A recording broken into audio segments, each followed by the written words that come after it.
大家好，这一期的全球锂业公司高层访谈，我们很荣幸的邀请到了全球主力矿山 Pilbara 的 CEO Ken Brinsden。Pilbara Minerals has been a story of commitment amongst the team that we were going to build a mine, raising the money, the engineering, the feasibility studies, having the commitment to push the story through to completion. Thank you very much, Ken, for taking my that.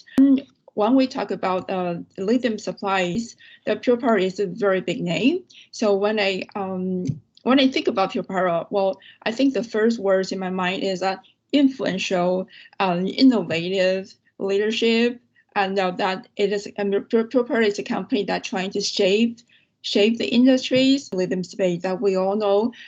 You make the lithium spodumene. Just elaborate that what is the what is the reason that make you think about to sell spodumene through the auction? Yeah, we believe that there had been big changes going on within the lithium raw materials market, even though in that period 2018, 2019, 2020 market conditions were quite weak. There was still a lot of investment going on in value-added product for especially the China market, and we were starting to think about what that might mean in respect of raw materials supply. In short, more chemical conversion capacity was being built than there was available spodumene supply, at least in our view, in the short to medium term. So in recognizing this issue, we wondered how we could access more customers in China and ultimately support their continuing development, because we take the view that China is a very, very important market and actually leading the world by quite some measure. So in short, a big mine like Pilbara Minerals' Pilgangoora project should work really hard to ensure that there is more capacity available. So then the question became, how do we efficiently access that new market or new customer base? And that was where we came up with the idea of the BMX or Battery Materials Exchange, an efficient tool that allowed our product to meet the emerging market in China. We are working now very, very hard in continuing to grow capacity, but I guess the challenge is that the industry is coming off a relatively low base when demand has grown so strongly, because I think it's clear to everyone that demand conditions are very strong today. We're working hard to get more supply to the market, but realistically, we cannot go any faster. We're trying as hard as we can to make sure there is more product, but it just takes a bit of time to get it to market.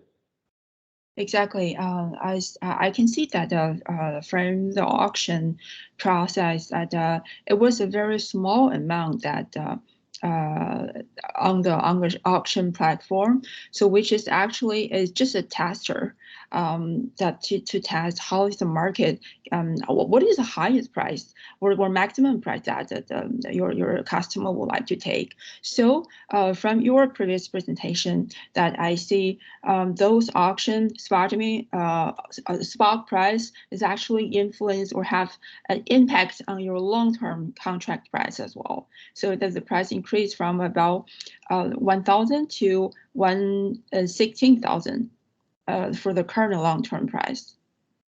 Yeah. That's right. Yeah, a step up in contract pricing. The way we think about that is I think it's important that the market understands the value in the spodumene, so that the right price point is established to ultimately incentivize capacity to come on. If the market is artificially low, or even the reverse, that the market is artificially high, it's not healthy for the industry. So so finding a true market price, I think, is a really important tool to be able to facilitate trade. Yeah. So we've worked hard to try and make sure that the price is transparent, and we've been publishing the data to ensure that people understand. Yep. So that process is now well underway. Yes. The other point I'd make about the price discovery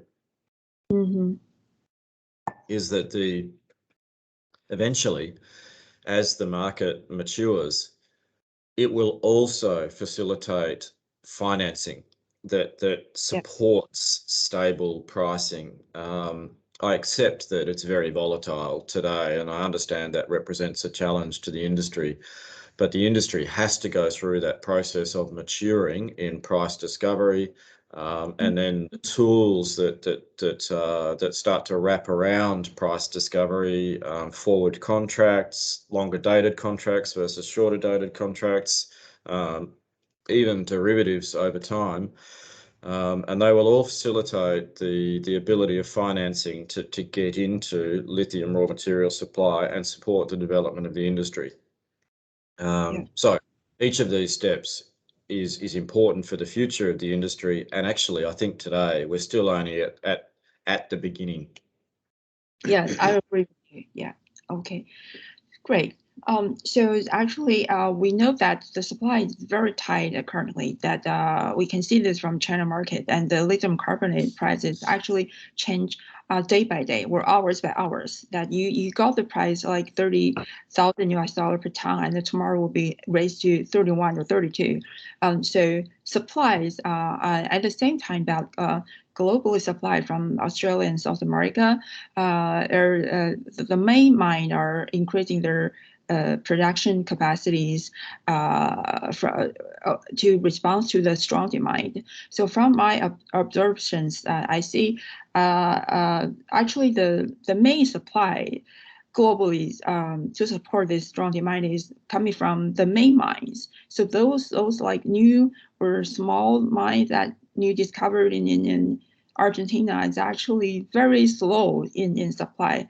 So I see that so for big mines in Australia, Pilbara, Greenbush, that all increased capacity to like over 33,000 ton LCE. I mean, so when you translate transpartum into LCE, and also Alabama in Chile and SQM, that those big mines is actually still in this short period of time still the major supplies. Do you think that before 2030, those small mines were new discovered, relatively small mines will coming up with the supplies and will become part of the major supply to support the strong demand?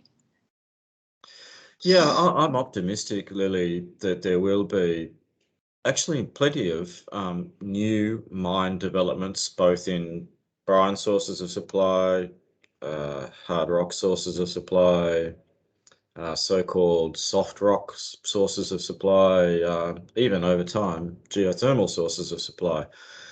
I guess the catch is, Lily, that people should not have overly high expectations about how quickly that capacity comes on. I think that the trend in the industry is that projects are very difficult to develop and construct. They take a long time to ramp up capacity, and especially when you consider the quality thresholds that are required for the industry, they take a long time to get there in the combination of recovery and quality. So for all those reasons, I think the analyst community will typically overstate the supply response. And I'm optimistic that new mines will come on.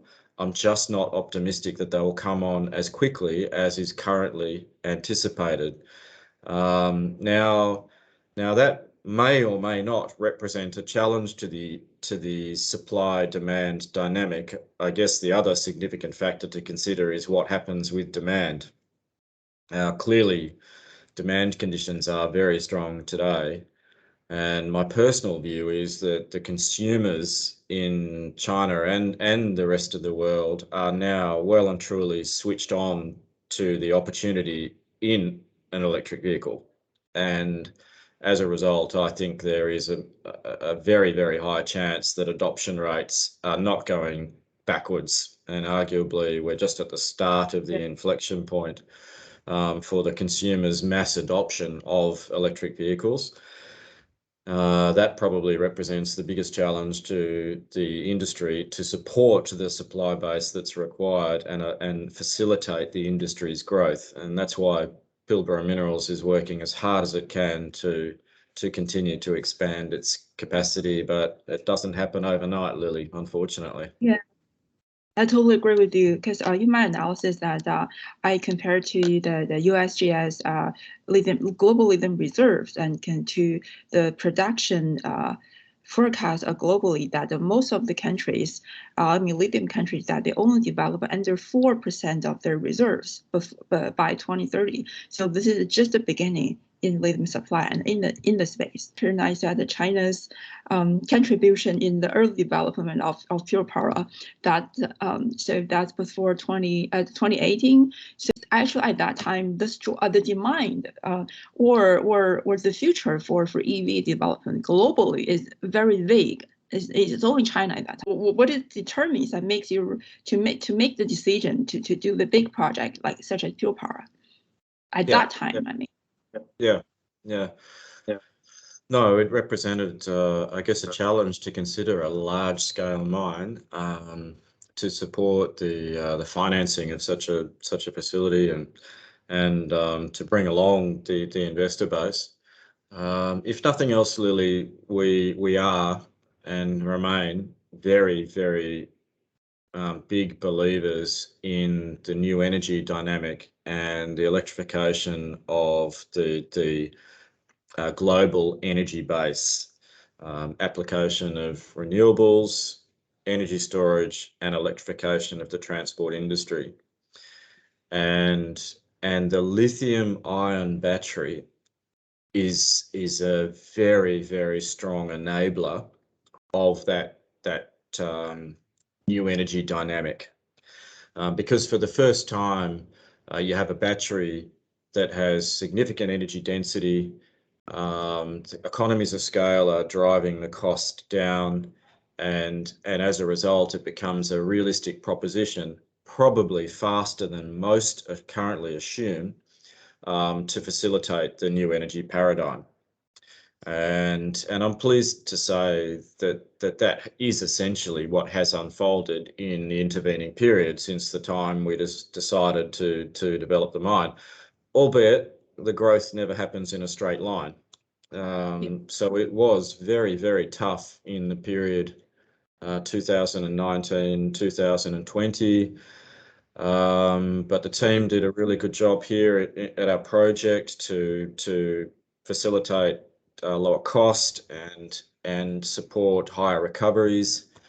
And we worked closely with our customers in China to ensure that we could maintain some production, albeit a lesser rate than the mine's capacity, in the knowledge that the demand conditions would change. We'd always been optimistic about that fact. I guess the thing that has surprised us is the speed with which the demand has come on.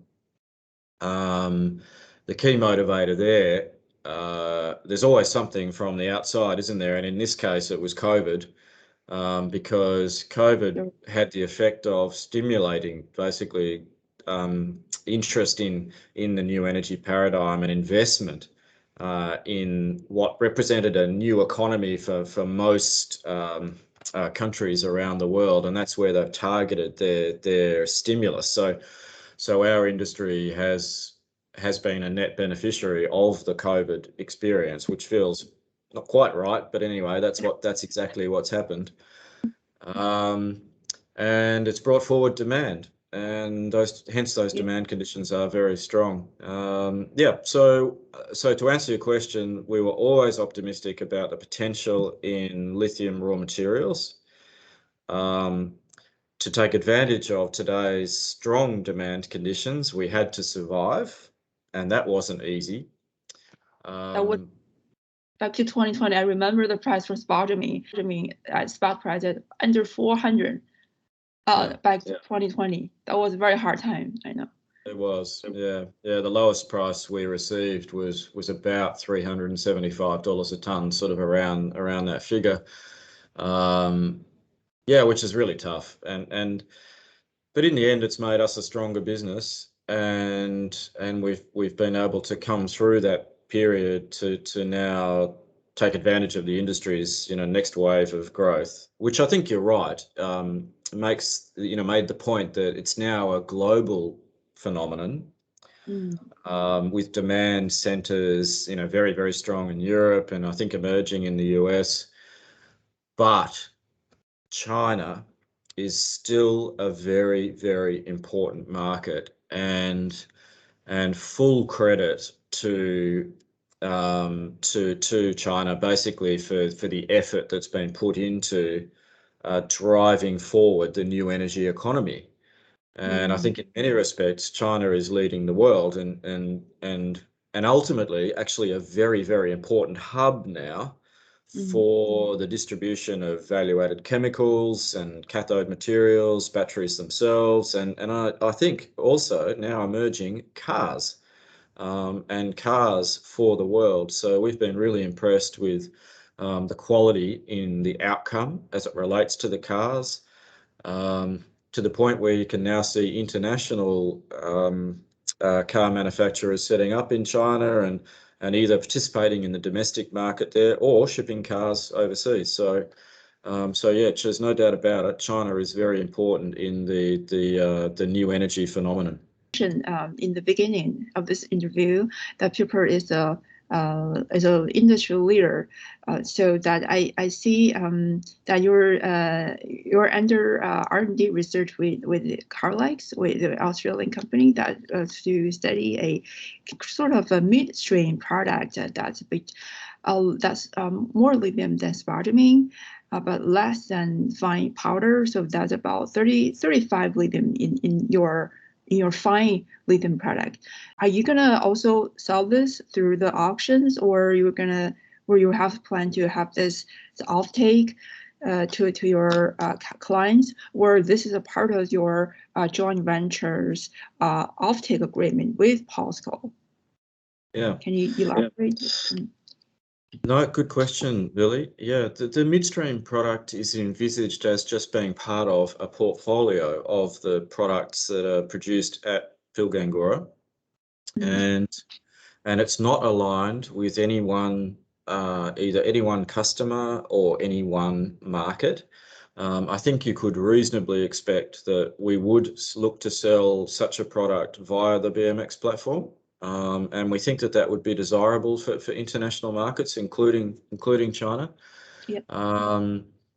The particular industrial salt that we are targeting will find a natural home, and actually, especially in China, for the subsequent manufacture of LFP materials. So inevitably, that will be an important market. The idea is that some product might be partnered with key participants in the supply chain, probably including China, but also distribution elsewhere around the world as the market continues to grow. So I think the answer is, well, yes, in part, it will be aligned with either offtake or partners, but not in full. And there'll be a portfolio of sales that emerge, which might include spot sales of the midstream product over time. More work to be done on the project itself, but we're very happy with progress so far, Lily. Great.